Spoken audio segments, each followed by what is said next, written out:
Hi, everybody. Welcome to Demo, the show where companies come in and they show us their latest products and services. Today, I'm joined by Brian Singer. He is the co-founder and chief product officer at Noble9. Welcome to the show. Thanks for having me today, Keith. Yeah, so what is Noble9 and what are you going to show us today here on the show? So Noble9 is a reliability management platform, and we use a concept called service level objectives to help companies be more proactive about building reliability into their products. We're going to show you a little bit about our product today, talk about how it works, and talk about how service level objectives work as a mechanism to essentially build more reliable software. Okay, and who is this mainly designed for within the company, but also the different types of companies that would benefit from this? So primarily for anybody that has a stake in the reliability of the product. And there's a few different groups that are typically using Noble9. First and foremost is the developers who are supporting products and services, digital services, as well as site reliability engineers that are responsible for uptime and maintaining the reliability for end customers, as well as product managers who are really concerned with the trade-offs between spending time addressing tech debt and building new features. And of course, because reliability is so core to many businesses today, we have executives that are interested in the sort of reports that we're producing as well. And when I was looking at your site, you have a couple of terms that you use a lot in through the demo. So what is a service level objective? And then I think you use the term error budgeting, which is different from a regular budget, right? That's correct. Yeah. So a service level objective is basically just a construct that allows one to say, I want something to happen some percentage of the time.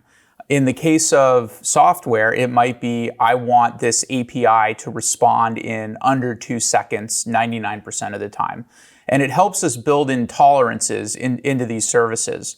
So the error budget, if I want something to happen 99% of the time, then I'm okay with it not happening 1% of the time. And that's effectively my error budget. And for a service level objective, what we do is we define a time frame over which we're calculating this, usually 7 or 28 days. And then we define that objective, how often we want that thing to happen. And the error budget is effectively then sort of the remainder. Okay. And that gives us some very interesting data about how that service is performing. Because if you think about it, if something fails a little bit over the course of a month, such that it's not perceptible by users, and we eat that 1% of error budget, that's probably fine. If that 1% of error budget is effectively gone in the course of an hour, that probably tells us that we have an outage. Yeah, and so the problems that you're solving with the Noble9 platform, or whatever you're calling it, is the what's the big problem, and why should companies kind of care about this? What would they be doing if they didn't have this platform? So it's twofold, actually. A lot of companies recognize the benefits of having service level objectives, but actually putting them in place and managing them across a sort of big enterprise is a pretty big challenge, because the telemetry comes in many different shapes and sizes. So one thing that Noble9 does is it normalizes all your existing telemetry down into these error budgets, and it does it in a way that's developer friendly and effective. The other thing that we do is help you get more insight from your existing telemetry, because you're looking at it through the lens of error budgets. And we're providing a lot of user experiences that we'll show in the demo that make it really easy to understand what's going on with the service level objectives. So if a company doesn't have a solution like Noble9, they might be able to calculate a few SLOs and error budgets, but it's really hard to have a full sort of SLO program and reliability culture. All right, enough talk. Let's get into the Let's demo do it. and then show us what some of the key features. Sure. So as you can see here, I have actually some SLOs that I'm calculating in one of our demo organizations. And I'm going to show a few different things. Right here, we're looking at actually the latency of a API. And that API is called ingest. Okay. And this SLO, so I mentioned that the SLO is how often a thing happens, and then you have to define what that thing is. So in this particular case, we want this API to return in under 300 milliseconds 50% of the time. And we want it to return in under 500 milliseconds 95% of the time, and under 2 seconds 99% of the time. Okay. So that's one really cool feature of SLOs, is that as the tolerance gets wider, you want it to happen more frequently, right? And it's basically capturing my tail latencies here. And there's some calculations that a company has to make before, like, customers will get upset if they reach that certain threshold, right? Exactly. And the cool thing about SLOs is that you can set them on every layer of your infrastructure. So if I know that this API needs to return in 300 milliseconds, well, I know that my networking layer has to be able to, route that request within 50 milliseconds, for example. And so you're using them at sort of every level to build out reliability. And in this case, I'm going to assume green means good. Green means good and red means bad. So you can see that. So I have these three thresholds that I've set, and they each have different targets. So even though this is sort of my tightest and this is my loosest, I actually have more error budget here because the target is only 50%. Yeah. Right. And you can see actually in the error budget remaining, I have almost 300 hours because over the course of 28 days, that's 50% is a lot of time. Whereas here, the target is 99%. And over the course of this 28 days or 30, I think this is set to 30 days, I've already consumed all my error budget. So I can actually drill into this SLO and get a lot more detail about what's going on. One of the cool things about Noble 9 is that when you create an SLO with multiple objectives, which is pretty common in this practice, you can set one of them to be the primary objective. So the one that you're really focused on and you want people to focus on as to whether you're meeting your reliability objectives.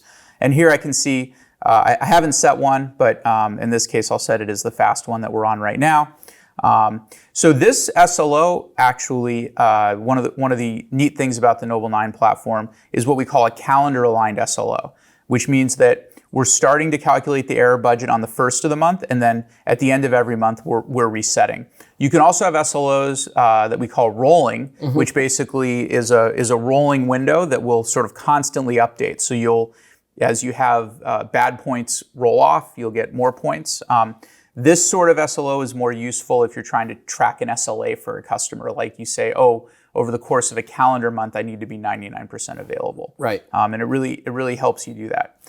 So you can see the sort of requirements we have for that SLO.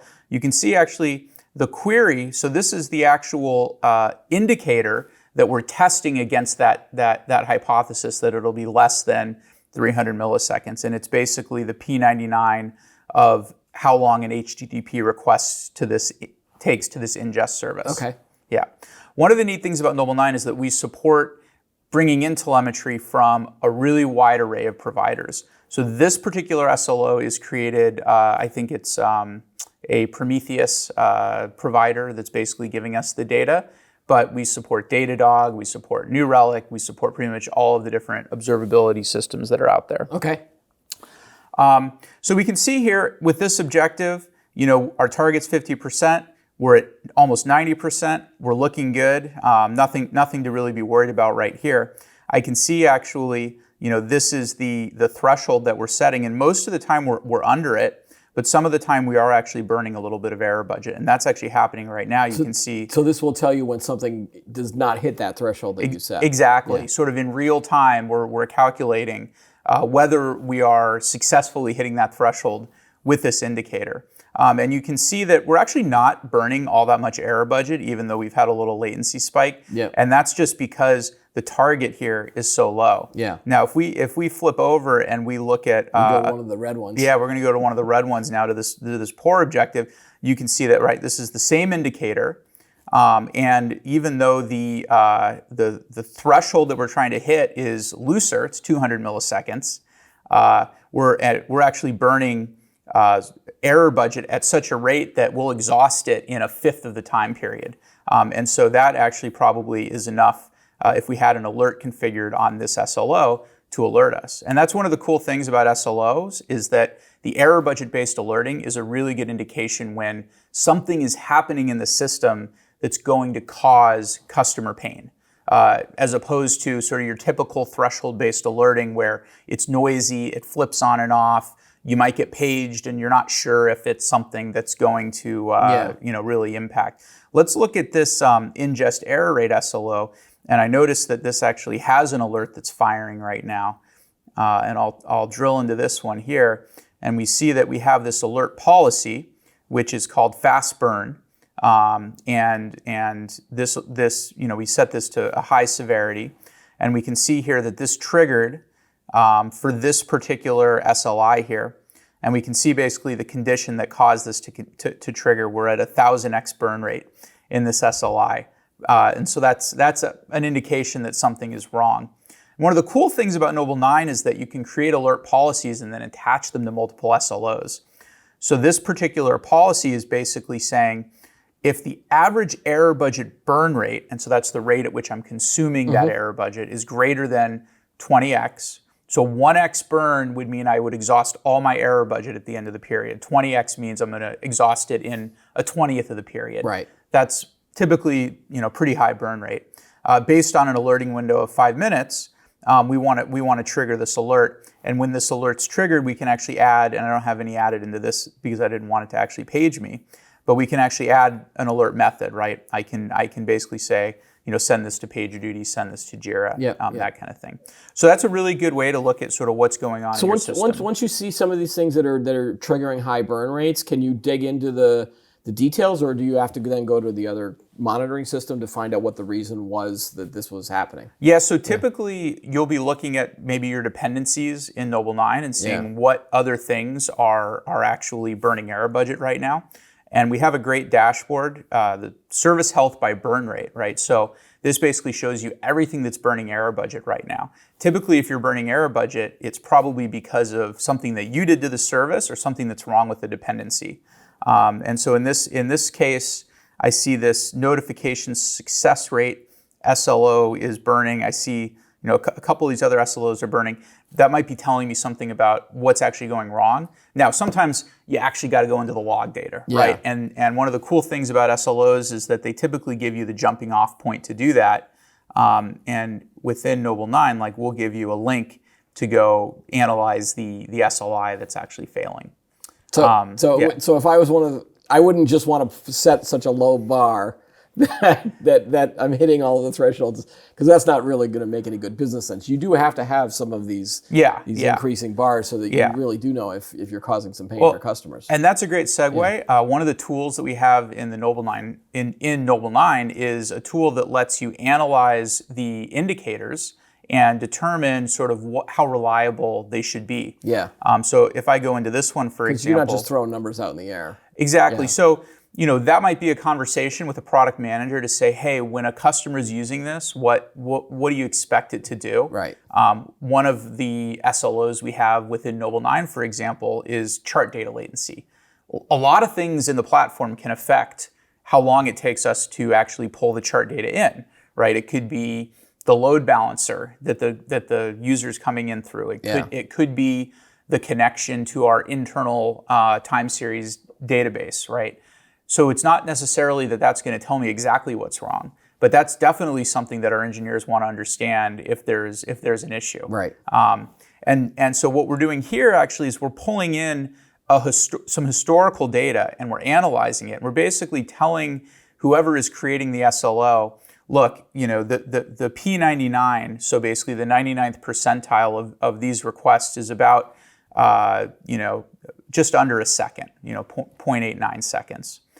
So if you set your threshold to 1 and the target to 99%, you'll be just about good on the error budget, right? And so typically what you'll do is you'll go back and say, okay, let's look at some periods where we know we were successful and maybe where we know we had an incident, and find that threshold where we're sort of representing the ideal customer experience. So how is this relatively easy for an IT team to set up? If they've already got existing monitoring systems, and to deploy your system on top of it, relatively easy.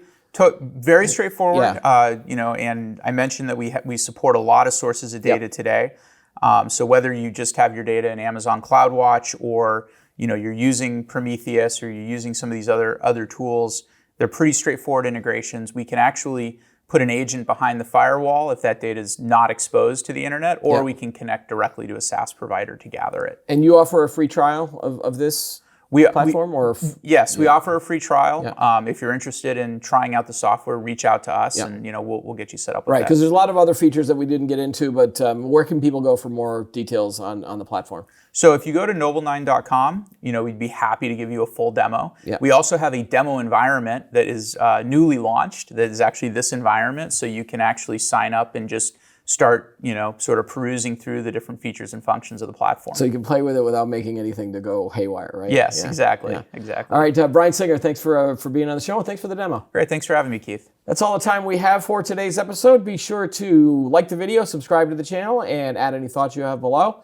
Join us every week for new episodes of Demo. I'm Keith Shaw. Thanks for watching.